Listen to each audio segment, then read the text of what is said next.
Good afternoon. Good afternoon, folks, for those of you on the East Coast, and good late morning for those on the West Coast. My name is Miles Taylor, and it is my great pleasure today to welcome you to the inaugural Renew America Movement Chat, RAM Chat. These are going to be conversations that we host on a weekly and bi-weekly basis with the nation's leading policymakers, thinkers, elected officials, and others driving the conversation about our democracy and the issues that matter. And today we are very excited to welcome our first guest for a RAM chat. But before I get to our first guest, I want to introduce my co-host today, which is Mary Anna Mancuso, who is part of the Renew America team. Mary Anna is one of the top communications advisors to RAM, and she brings over a decade of political and communications experience and digital strategy to the Renew America movement. Mary Anna has served in various campaign and communication roles, including serving as digital director for high-profile national and state campaigns. And without further ado, I want to introduce our guest today, who I'm very excited to have on the RAM Chat, someone who you've probably seen quite frequently on your television screens lately. She's been in the news because she makes the news and reports on it like no other. That is the esteemed Carol Leonnig, the Pulitzer Prize investigative reporter at the Washington Post. Carol has worked at the Washington Post since the year 2000, and in 2015, she won the Pulitzer Prize for her work on security failures and misconduct inside the Secret Service, an organization about which she wrote another recent best-selling book. And she was part of the Washington Post team that was awarded the 2014 Pulitzer Prize for her reporting about Edward Snowden and American surveillance. Carol is a three-time winner of the George Polk Award for Investigative Reporting, a frequent on-air contributor at NBC and MSNBC, and is the co-author with Phil Rucker of I Alone Can Fix It, Donald J. Trump's Catastrophic Final Year, a book that was an instant #1 New York Times bestseller. Carol is a graduate of Bryn Mawr, and we are very delighted to welcome her today. So, Mary Anna, I'm going to pass it over to you. Thank you so much, Miles, and welcome, Carol. You know, I got a copy of your book, and I've got to be honest, I couldn't put it down. It was a compulsive read. So well done to you and Philip Rucker on this amazing book. And, you know, I just want to talk that your first book, A Very Stable Genius, you know, Donald J. Trump's Testing of America, which is a very fair assessment in your text, it came out just last year. Now, and I know that reading the acknowledgments of the book, which happened to be my favorite part of most books, because you really get into the meat and bones of what drove the authors and what inspired them and helped them stay accountable throughout writing it. But what decided that you guys needed to write a second book? Was there a moment, a catalyst of sorts? And what was it? Could you speak a little bit about that?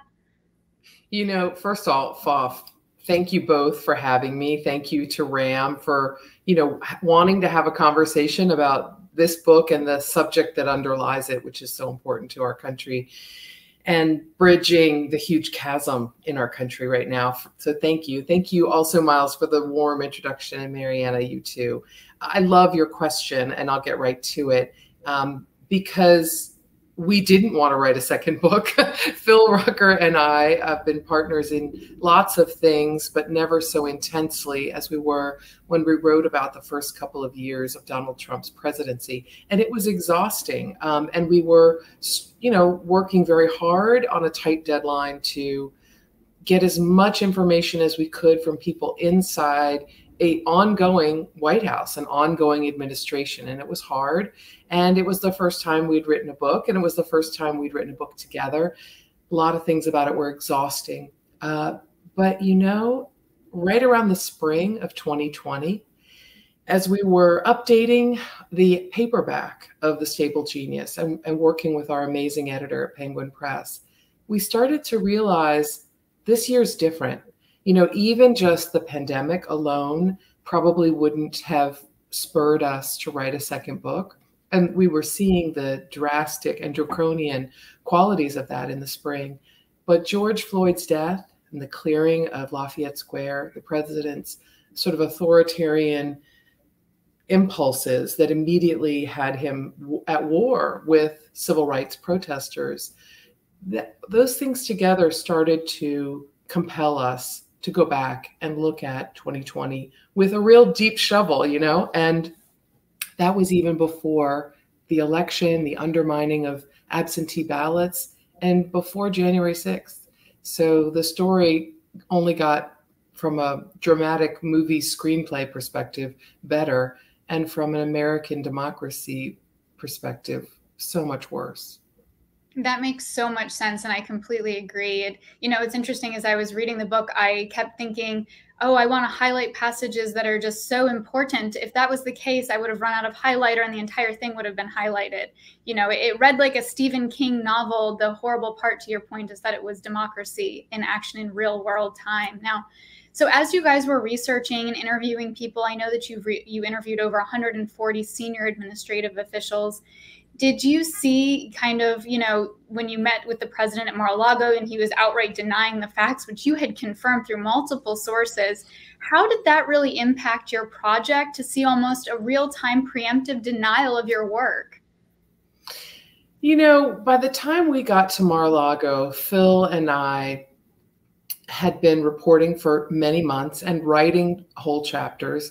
And we felt that we knew the story pretty well from the firsthand witnesses who lived it, the people who were by Donald Trump's side. And actually, to be fair, many of them, huge supporters of the president, people who wanted to execute his agenda, who wanted to implement it for him, who were rooting for his success. Many of those people explained to us just how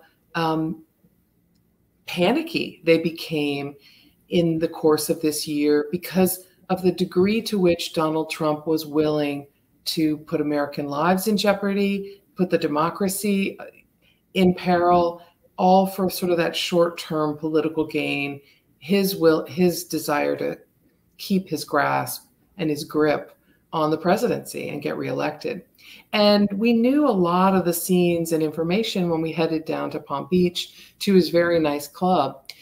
I think what we discovered, to the chagrin probably of Donald Trump, was his narrative had gotten increasingly divorced from reality. It had hardened over time, and it revealed a person who was so dug in to this concept of not being a loser that he really couldn't see reality, or he had very successfully convinced himself he had to keep lying about it. And I must just pause there for a second and say, I don't make a judgment about whether someone's lying unless I know they're intentionally telling something that's not true, that they know is not true. With Donald Trump, it's very difficult to make that conclusion because, as an investigative reporter, as a detective, he doesn't reveal any signs of deception. He's very physically and holistically committed to things that are demonstrably false. Yeah, and I think listening to excerpts of that interview, and it's interesting, I shared it with my team earlier. I said, you have to listen to this. And one of them said, it sounds like they're in the lobby. I said, that's where he likes to take his interviews, is in the lobby, and kind of to show that he's important enough to have press come and speak with him. Now, one thing that you kind of mentioned is that Trump seemed, he couldn't really grasp almost intuitively that he couldn't control the narrative. And, even though he fabricated it entirely from, fake news to conspiracy theories to outright lies, sometimes even the things about himself, he created this alternate reality. And I want to know, as a journalist, how does that kind of hostility to the truth, how does that affect a book that you're writing such as this? I think less, Mariana, about how it affects the book and how it affects the country. Our book will stand the test of time. We know it's corroborated. We know because, well, to be fair, we fact-checked it with everyone who was there, and we fact-checked it with Donald Trump. So he can, claim that it's not true, but everything that's in that book, he has been made aware of. And if he disputed something that was in question, we included his dispute. But in large measure, he accepted as real and true what many of his aides, advisors, and cabinet members had told us. As for his rejection, his embrace of this alternate reality, I think about it a lot in terms of how successful he has been, and let's give him credit for it, as dangerous as it is, his success at mastering that megaphone of touching and reaching down and tapping into the anger and fear that exists in a large portion of American society, of stoking that fear and that anger, and making a large segment of the population and the voting population believe, despite all evidence to the contrary, that he's their defender, that he is looking out for them. While his policies haven't really benefited the people who voted for him, they're still in lockstep believing many of the things he claims, at their peril. As you know, some ICU wards have been filled with people who said, wait a minute, I thought the coronavirus was a hoax. Yes, and it's been absolutely sad to watch that happen. And, you know, interestingly, I watched the interview with you and Philip Rucker on C-SPAN, and what I found most alarming was his supporters calling in and saying things such as, no matter what you print, no matter what you say, even though it has been fact-checked, I am not going to believe it. Nothing you say or write will ever make me wane in my support for Donald Trump. And it really shows to me that in today's society, we see two different realities, the reality based in truth and fact, and this alternate reality. And I would ask you, kind of as a follow-up, how do we get back to a shared reality, and what will it take to get general truths about actual events, many in your book? And I will credit you guys, when he did dispute something, you even said point blank, Trump through people said this was not true. And so I applaud you guys for meeting him right there in that moment. But how do we get to this moment of being widely accepted and understood as a shared reality? I also completely applaud your phrasing, shared reality. You know, we're probably, sadly, not going to get back to a place very soon that I call the Walter Cronkite era, you know, when people gathered around their television at 5 or 6 o'clock at night, watched the same news, embraced it as the truth, and believed it because it was true.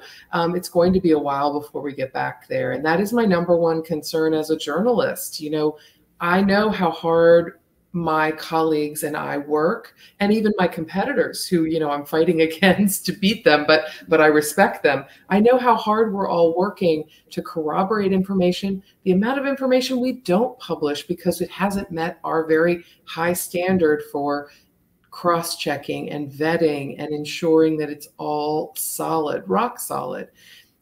If I'm doing all this work for nothing, people don't believe it.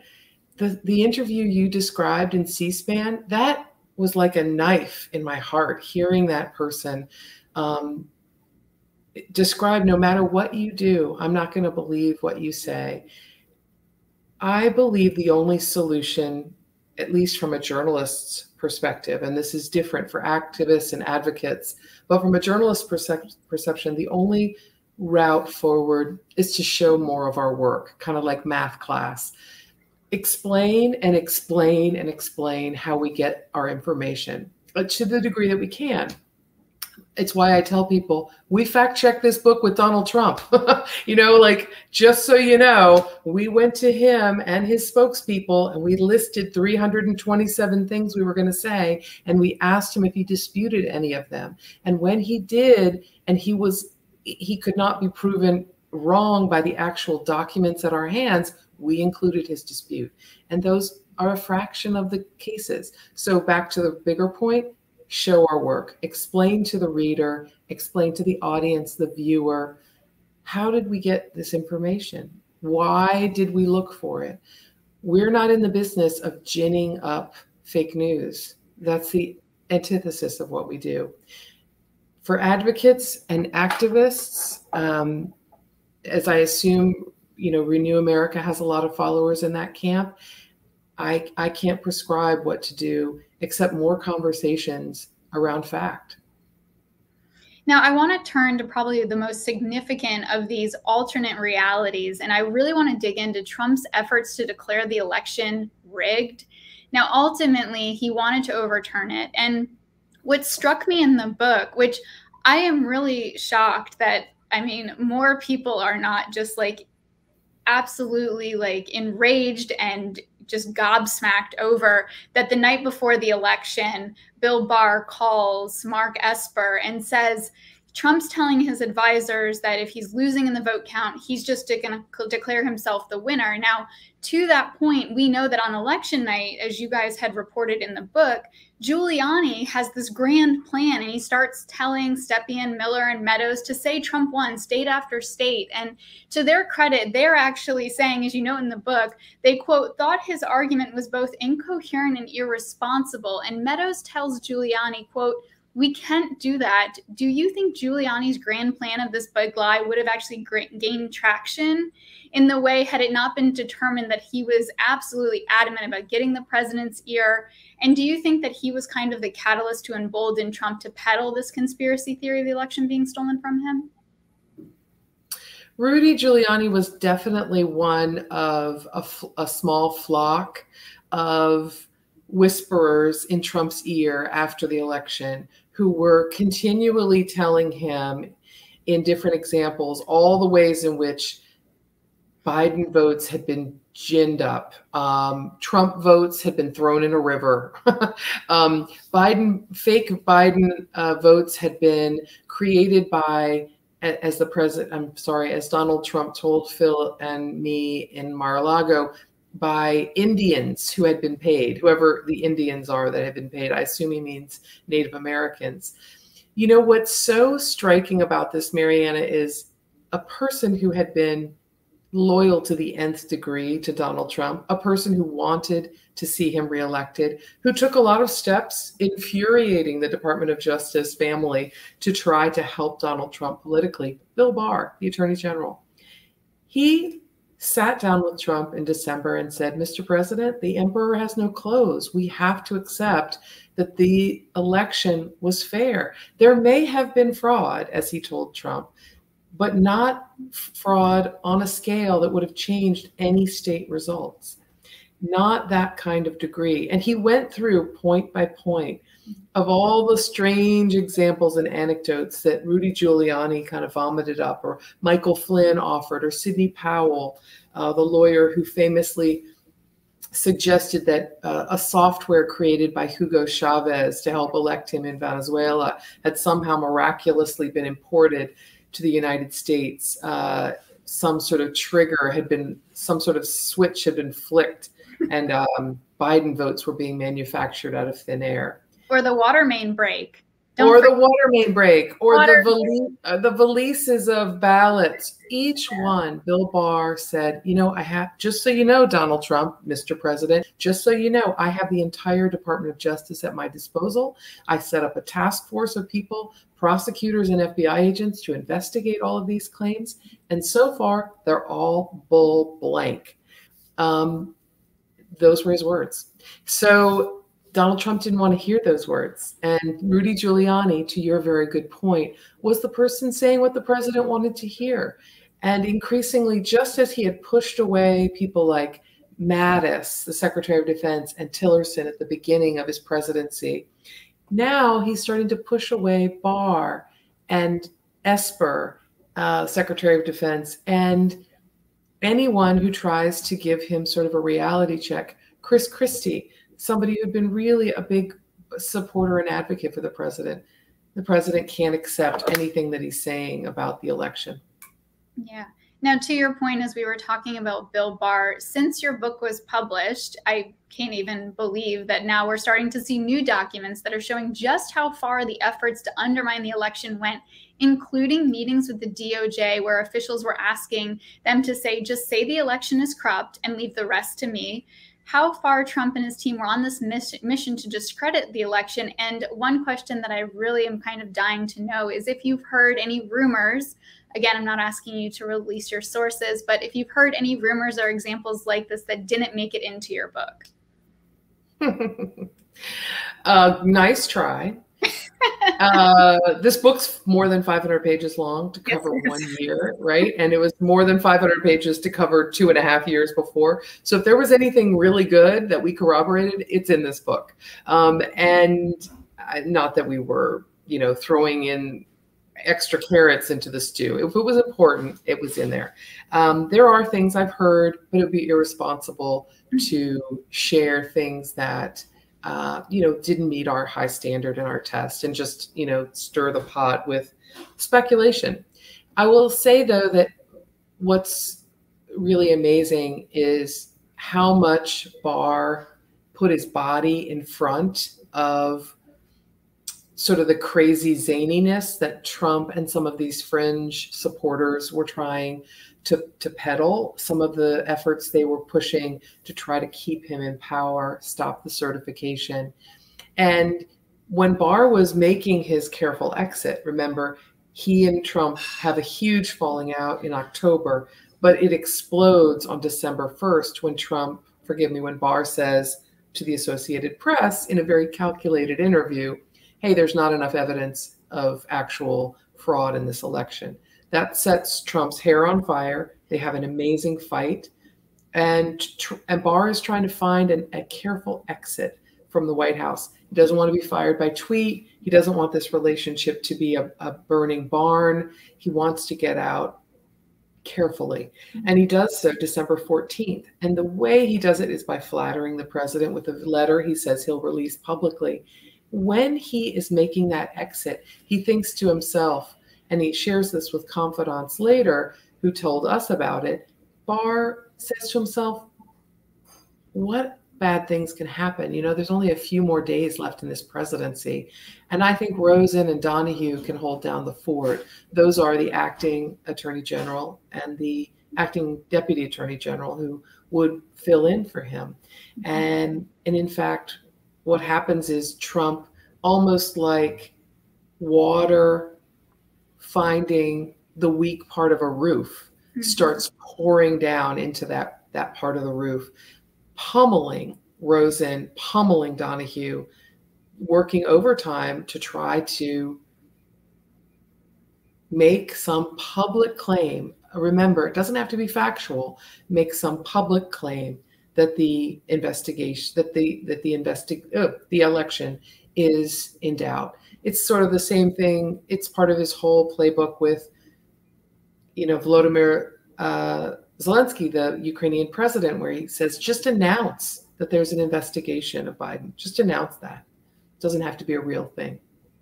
It's astounding. And we know that we've seen just through the timeline. I mean, your book does a fantastic job of laying out such a detailed timeline that the lie of the election being stolen led to the events of January 6th. And one thing that you often hear from Republicans who may condemn January 6th attack, but were against impeachment or hearings on it, is that, quote, it wasn't a coup. There was no plan to overthrow the election. Now, given everything you found about the coordinated efforts to contest and undermine the election and your reporting from that day, how do you respond to that? I mean, it's all in front of our faces on live television, and we can replay the tapes. President Trump, in a call and response, summoned people repeatedly to Washington. He told them, and he got his supporters to tell people that the election could not be certified, that Vice President Pence should not certify the election, that it could not go forward, that it was rigged, that it was fraudulent. And he wanted his supporters to come to the streets to stop it. And he confirmed that in our interview when we talked to him in Mar-a-Lago. He said he was sorry about the violence. He wished that hadn't happened, but he wanted what his supporters wanted. And the supporters over and over again have told federal prosecutors and courts of law and FBI agents, we came here to do what the president asked us to do, which is stop the election, and stop the peaceful transfer of power. Yeah.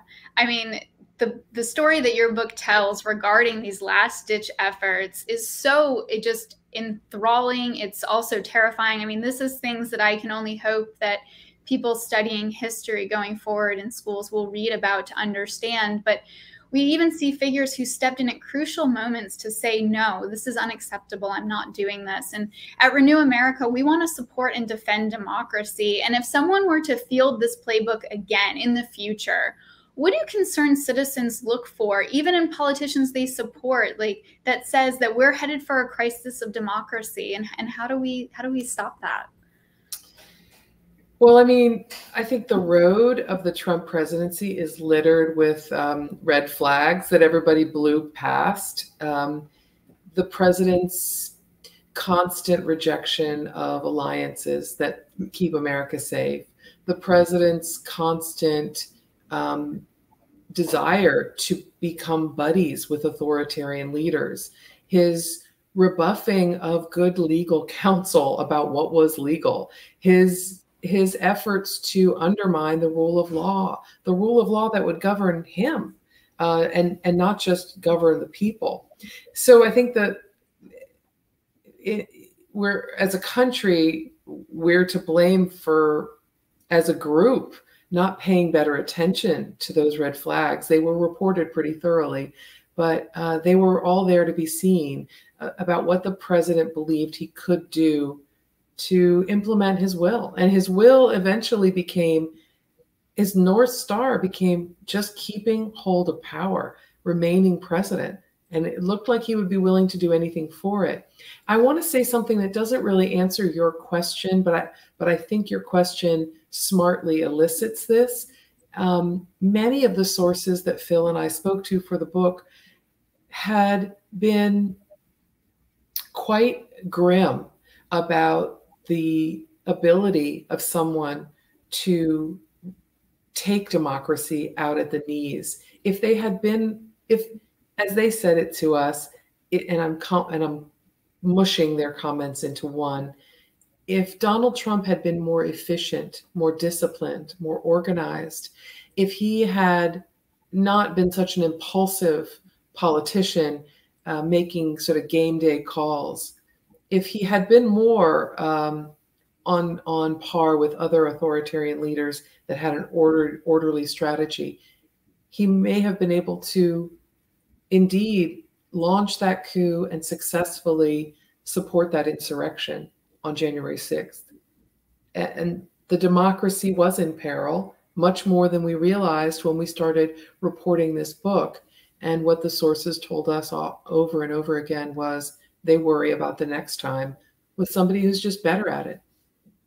And to your point about worrying about what happens next time, were there inflection points or a time, maybe even in hindsight, you think that should have triggered a bigger response from the public?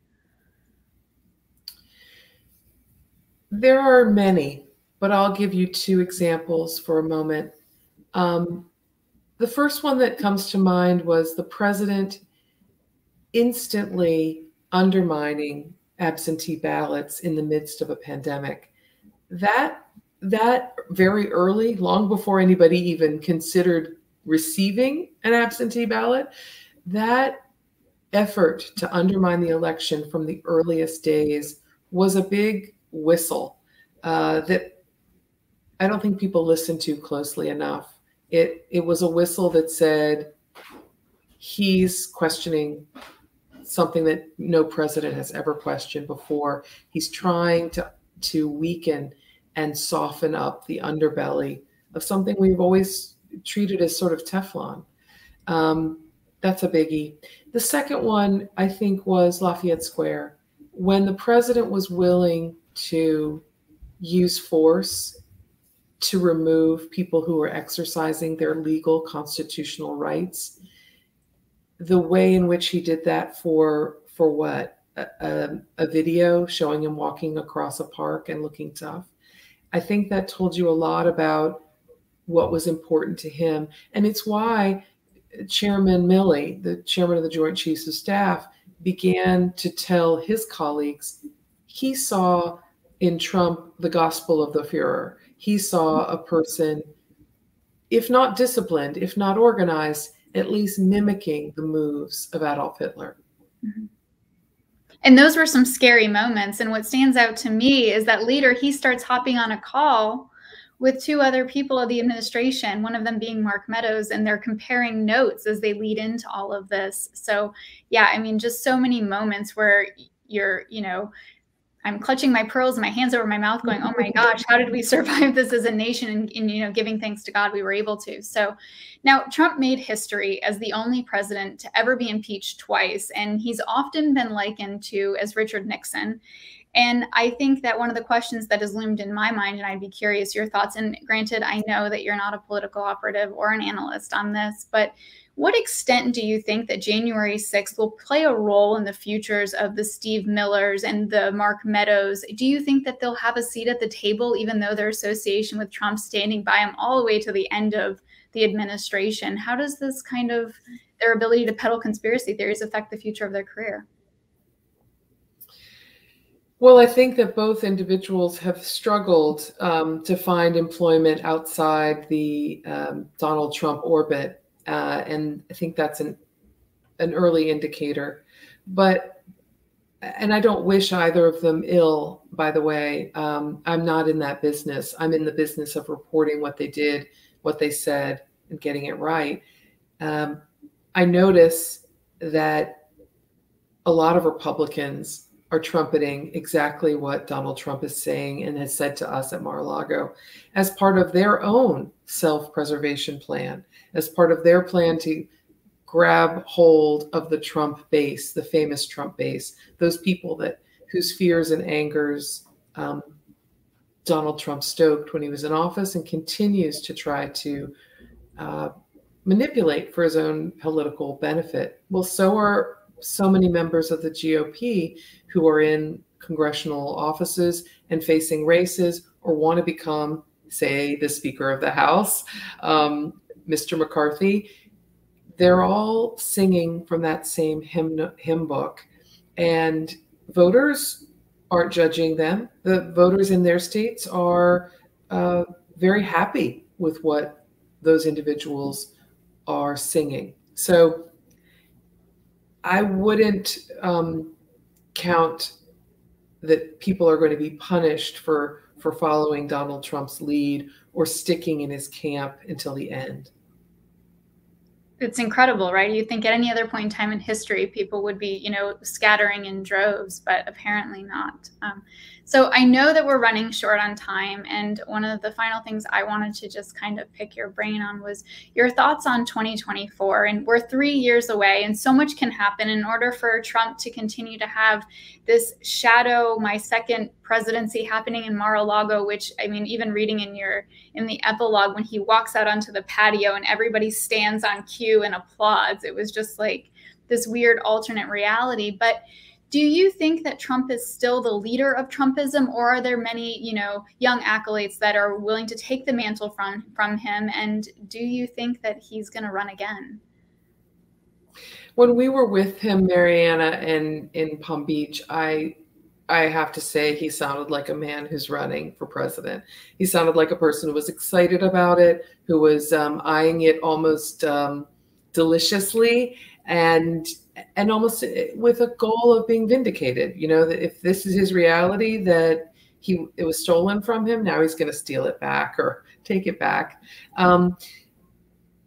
It's a long time off, as you rightly point out, and he's not a young man. So we'll see about his health and about his vigor.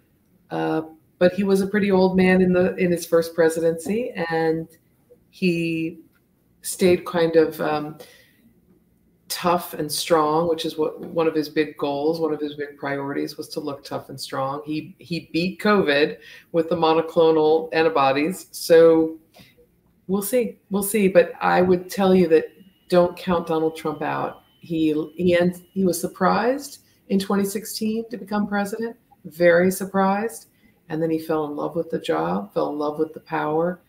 I don't know that he fell in love with doing the job, but he fell in love with being in it, and he wants it back.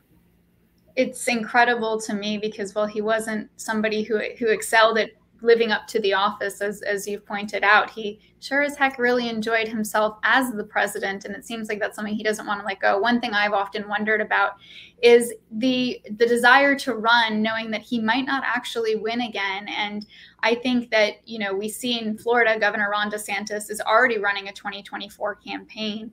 And when we think about the kind of a Trump matchup, I've seen this, and I hate to even bring this up, but I'm kind of there, so I'm just going to own it. But on Twitter, I saw a T-shirt that said DeSantis Trump 24. I immediately had to leave Twitter. I was like, that's enough for today.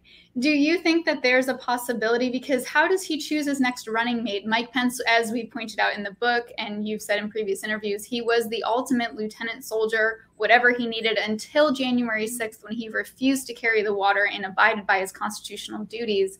How does Trump pick a running mate, like somebody like that?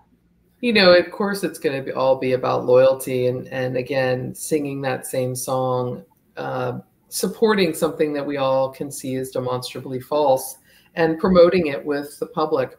You know, one of the things that Pence had going for him with Donald Trump was that he constantly nodded and acquiesced to everything Trump wanted, and constantly, every time he was at a lectern or at a microphone, he talked about how strong and brilliant Donald Trump was.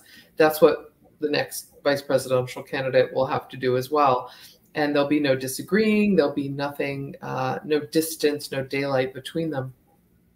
One thing that I want to add, since, you know, I see the picture of Lincoln on your bookshelf behind, is just to remind everybody that in our interview with Donald Trump, he said that his presidency was one of the best in history, and that if George Washington and Abe Lincoln came back from the dead and teamed up against him, he would still win. That really also, I didn't even know how to respond. Again, it was one of those things where I cannot highlight the book because I would run out of highlighter ink and the entire book would be covered. But it was so fantastic. And Carol, we're going to bring Miles in to kind of close us out. But to all of you watching at home, I cannot recommend enough I Alone Can Fix It by Carol Leonnig and Philip Rucker. A fantastic read. I mean, clear your weekend, folks, because you're not going to be able to put it down. It was just absolutely incredible. And kudos to you guys for having the courage to come forward and write these things and show the truth and shine a light into the darkness of that was Donald Trump's administration. Mariana, thank you so much. Great questions. Thank you. Thank you. And you were a close reader. Well, Carol, let me also extend my thanks. There's probably a more artful way to put this, but you and Phil have both been sort of the nation's body cam in America's capital for a number of years here, really covering the events that people should see. And your book absolutely pulls back the veil on some of these pretty disturbing episodes. So thank you for that. Thank you for your public service, Carol. And you all deserve every accolade that this book has received. So very well done. And thank you again for joining us today. And I will close by noting, thank you so much. I'll close by noting for folks who are watching, we have several very exciting RAM chats coming up in the next few weeks. Officer Fanone, U.S. Capitol Police Officer Michael Fanone will be on with us. Former whistleblower and Trump administration official Alexander Vindman, and a number of other exciting guests in the coming weeks. So stay tuned. Follow us online at renewamericamovement.com or on Twitter at Renew America. Thank you again. Have a wonderful day, everyone. And a big thanks again to Carol Leonnig for joining us. We'll talk to you soon. Bye, guys. Bye, everybody. Thank you.